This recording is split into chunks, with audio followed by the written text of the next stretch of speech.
বৌদি হ্যাঁ তোমার জন্য আজকে নতুন চ্যালেঞ্জ। তুই তো বুঝতেই পারছি এই বোতলটা বেঁধেছি আমি পাখার সাথে। খুব ইজি, এটা যদি পারো তাহলে এতটা স্লাইস তোমার, এটা আমার ভাগে স্লাইস ছিল সেটা আমি তোমাকে দিয়ে দেবো। তোমার ভাগেটা খেয়ে নিয়েছো তো তুমি কালকে, এটা আমার ভাগেরটা আমি দিয়ে দেবো। কিন্তু কি করতে হবে এটা? শুধু তোমাকে মাথাটা সাইড করো। আচ্ছা আচ্ছা এরকম করতে হবে। কিন্তু একটা টুইস্ট আছে। সেটা কি? শুধু চোখটা বেঁধে দেবো আমি। বন্ধ করে তো মাথা ফেটে যাবে। মাথা ফাটবে, তুমি পারলে তো তুমি স্লাইসটা পাবে বলো। আচ্ছা ঠিক আছে ঝটপট এনো দেখে না ভাই বোন কি শিখাই।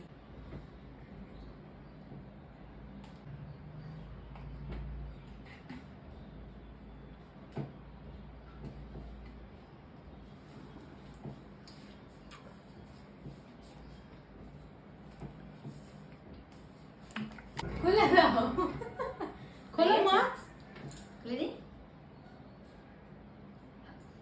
কি হলো এটা? এটা কি হলো? এটা কি হলো? এটা চিটিং হলো, এটা নিজে খেয়ে নিল গৌরব করে। চিটিং।